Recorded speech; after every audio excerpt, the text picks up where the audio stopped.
This is Oxalis, spiralis, vulcanicola, molten lava. So probably all you need to remember is Oxalis molten lava.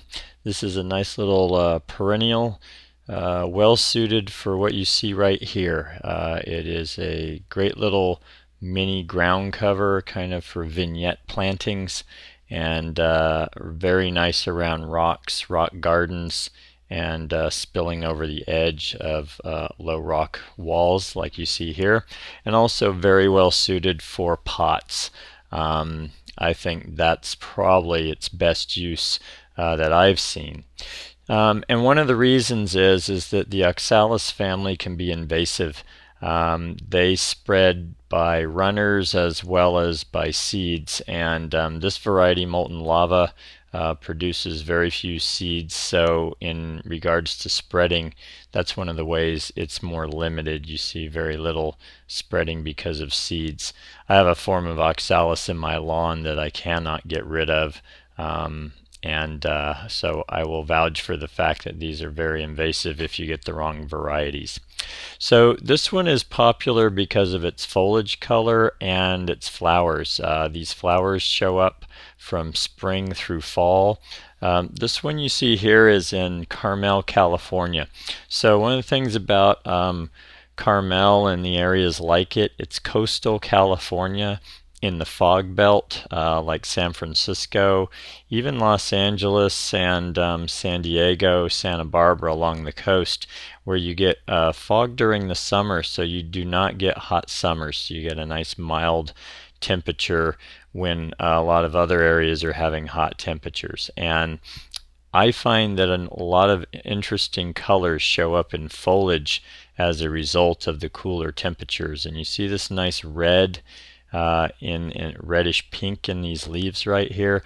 I believe most of that's related to the cooler temperatures.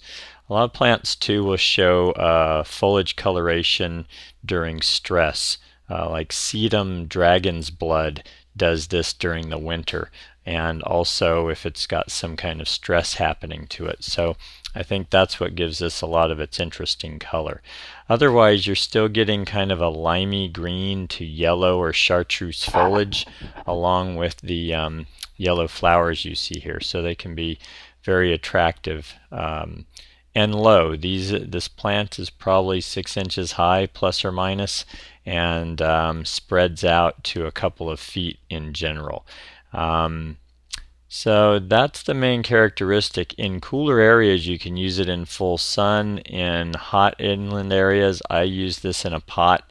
It didn't love it. It's in full sun, and it really struggled with that. So I would say in hotter areas, you're going to want part sun to shade for this guy.